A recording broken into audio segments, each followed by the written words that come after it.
Problems over Pratas. Will the islands become the next flashpoint in cross-strait tensions? The front line on disinformation. European parliamentarians in Taiwan wrap up talks on digital threats. Crunch time on coal, a landmark pledge to phase out coal at COP26, but which big players are missing in action. Relief for a nation. A man is charged with the alleged kidnapping of a 4-year-old Australian girl.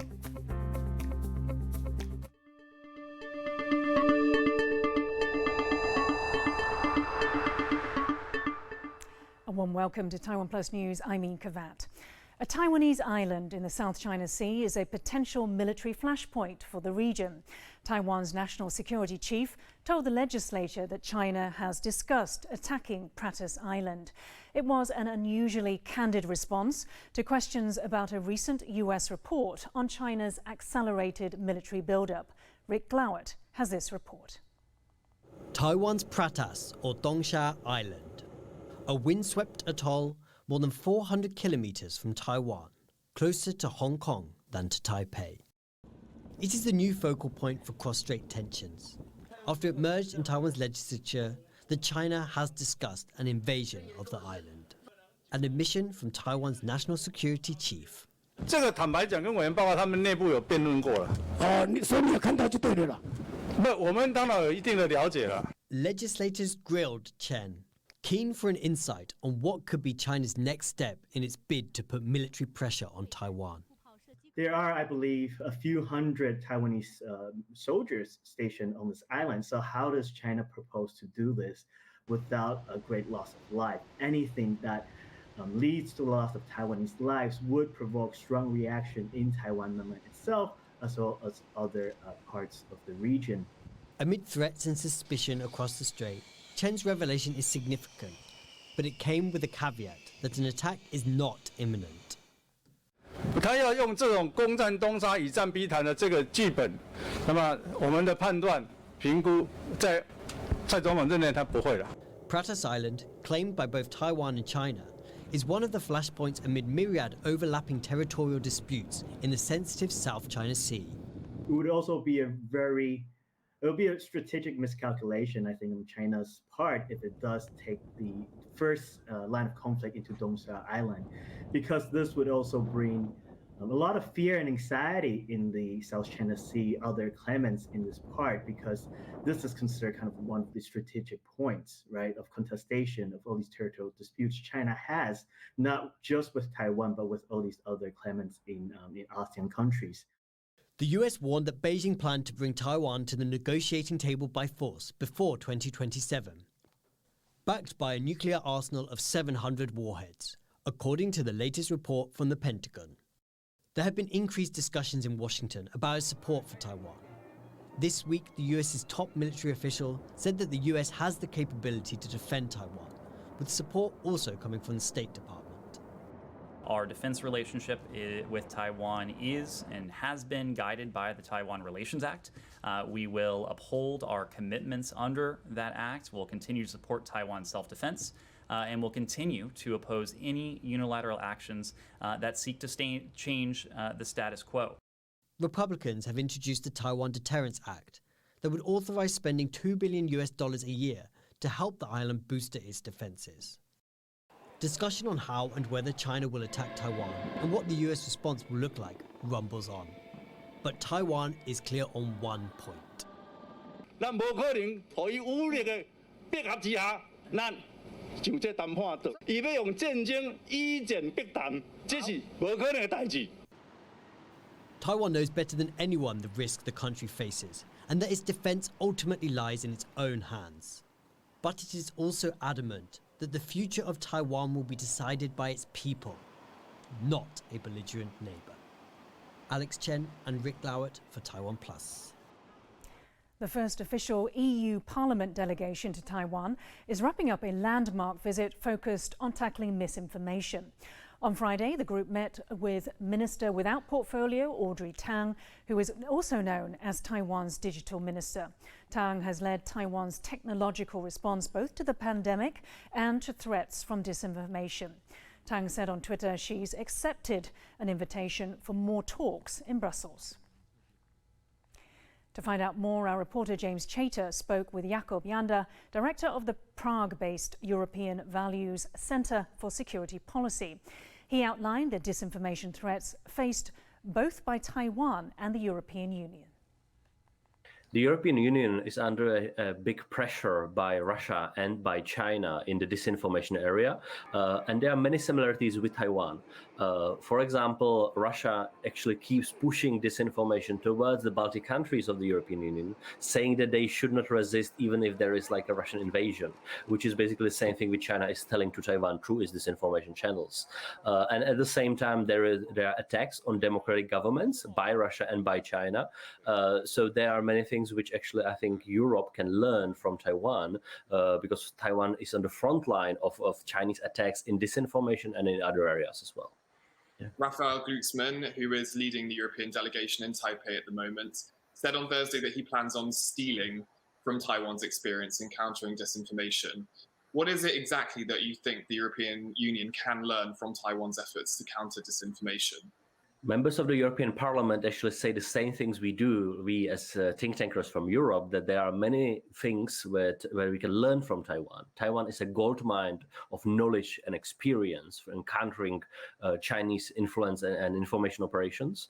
Very practically, Taiwan actually has a vibrant civil society, many people who work on fact-checking and exposing disinformation, or networks who spread disinformation. So Taiwanese civil society and also the Taiwanese government are very good in exposing the Chinese-led disinformation against Taiwan and its democratic system.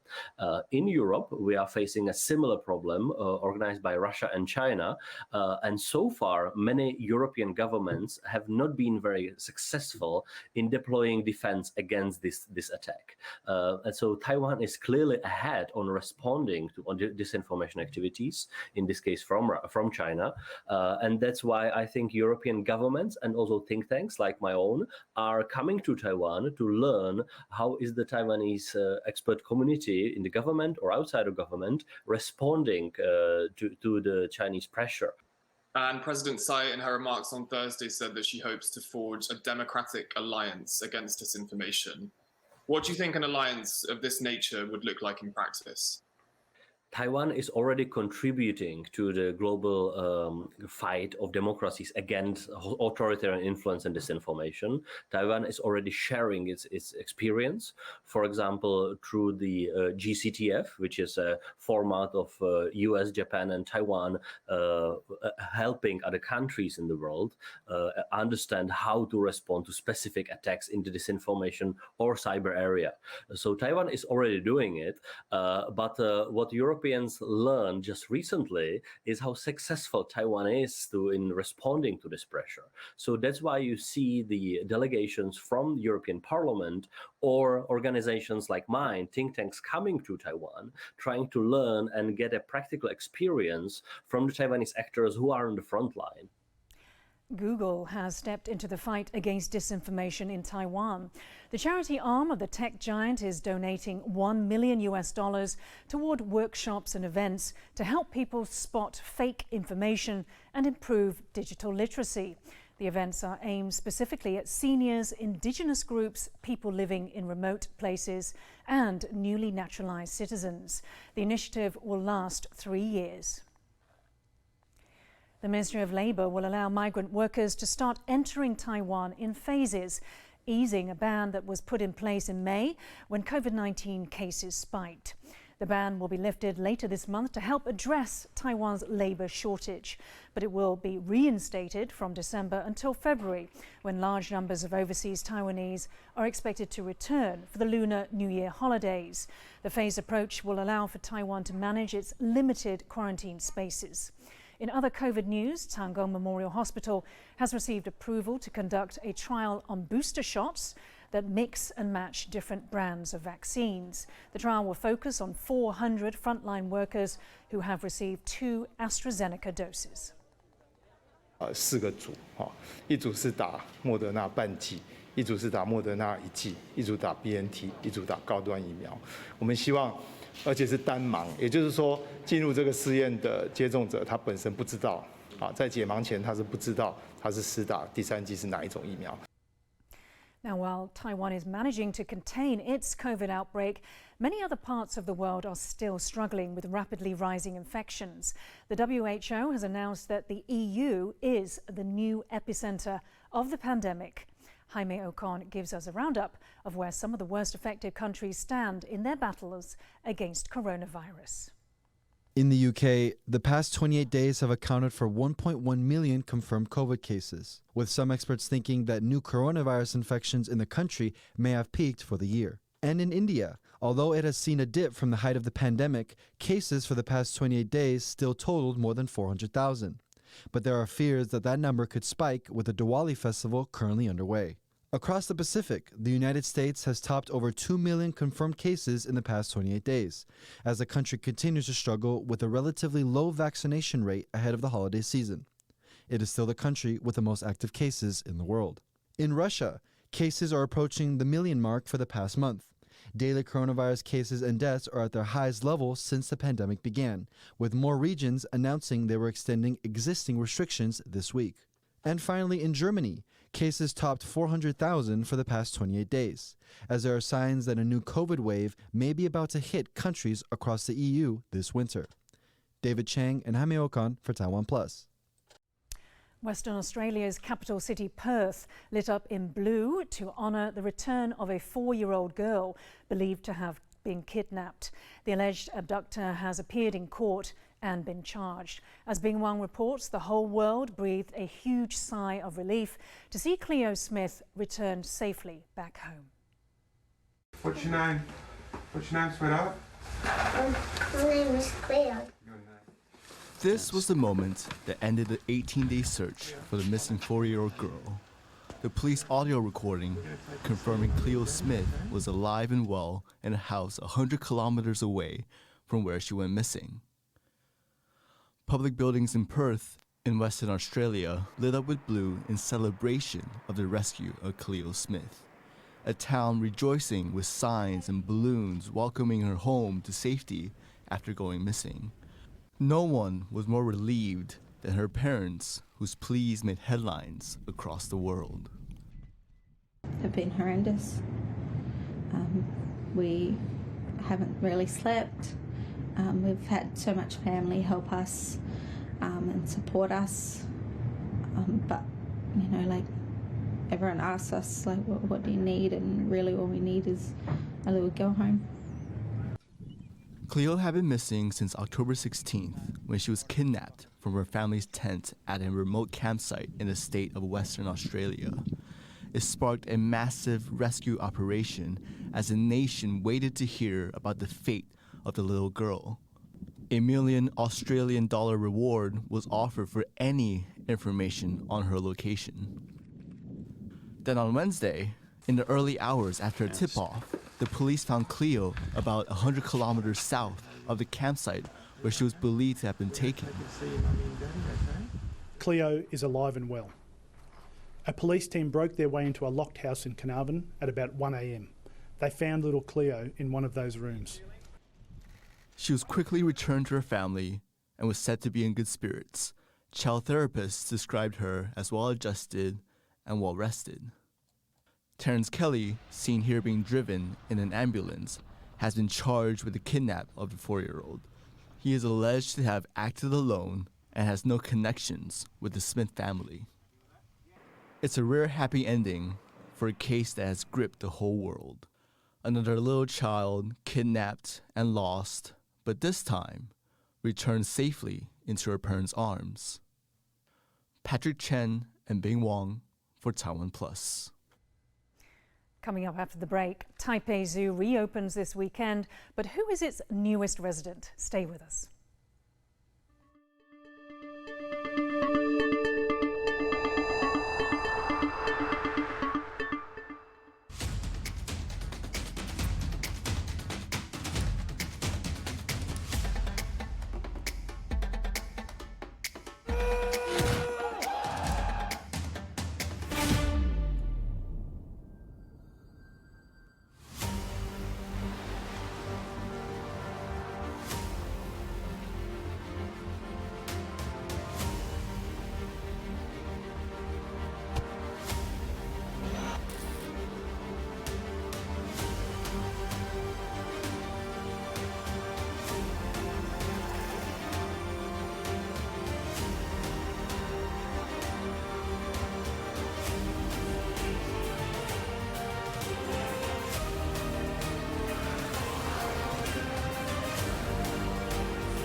湾最有人情味的地方。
Welcome back. You're watching TaiwanPlus News.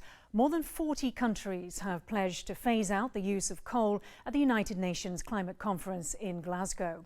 The COP26 pledge commits countries to ending all investment in new coal power generation, both domestically and internationally. Signatories are also agreed to start phasing out its use entirely from 2030. Notably absent from the pledge are China, the US, India and Australia, some of the world's largest coal-dependent countries. Greenhouse gases that come from burning coal are the single biggest contributor to climate change. It is also the most polluting fossil fuel. Despite the absence of some of the biggest coal users, the COP26 president was optimistic about the pledge. Today, we are seeing action on coal, and it's at the heart of the energy transition.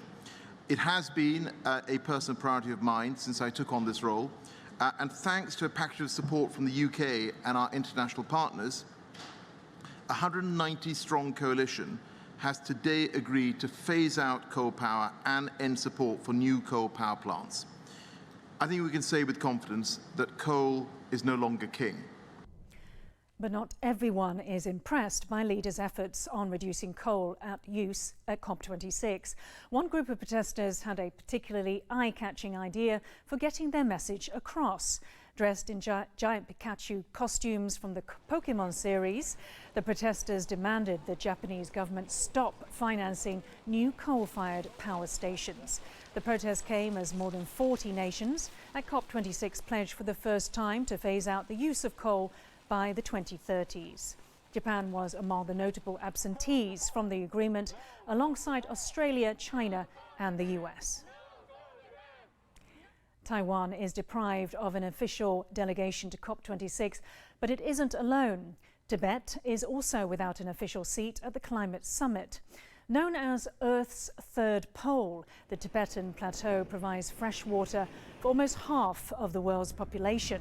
And, like the North and South poles, its glaciers are melting at an alarming rate. Our reporter Ryan Kilpatrick spoke with members of a delegation of Tibetan climate scientists and advocates who are also in Glasgow to make sure their voices are heard. He began by asking how Tibet is being affected by climate change. Tibet is on the front line of climate crisis, and the international community do not know about it because there's no Tibetan representation at COP26. On the Tibetan plateau, it is warming 2 to 4 times faster than the global average, just like the North and South poles.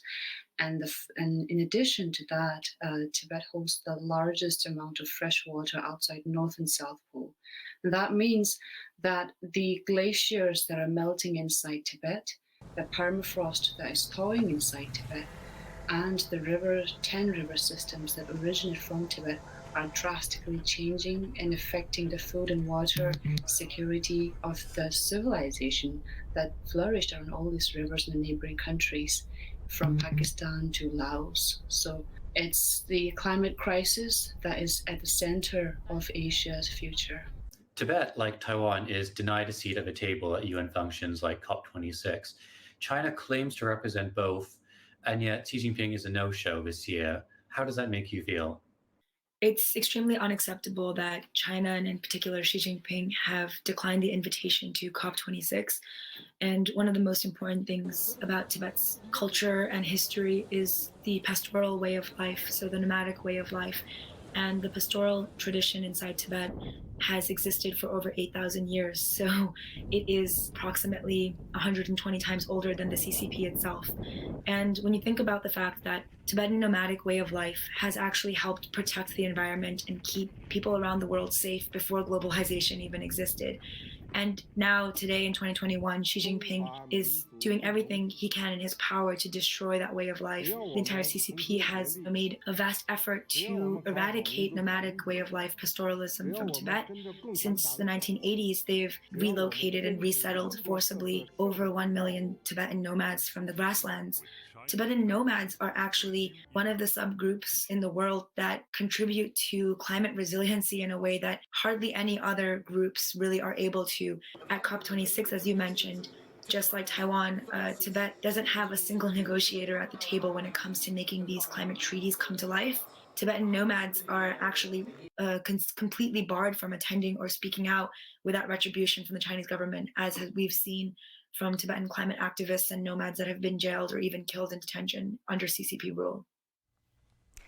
Lithuania is building the EU's first border wall to stop migrants entering the bloc from Belarus.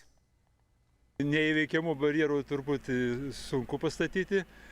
Manau, kad įveikiama būtų, bet tai užtruktų didelį ilgą laiko tarpą ir mums būtų galimybė greitai sureaguoti į incidentą.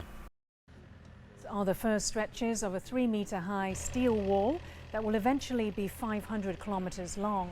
The EU accuses Belarus of deliberately encouraging migrants from the Middle East and other countries to try to gain entry through Belarusian territory as a way of putting pressure on the EU over its sanctions.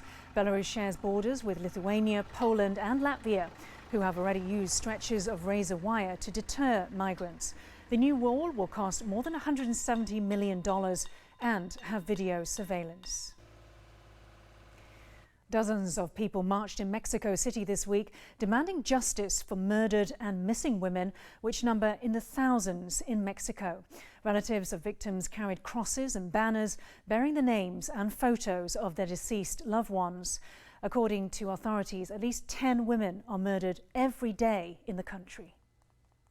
El dolor que sentimos, la impotencia que tenemos,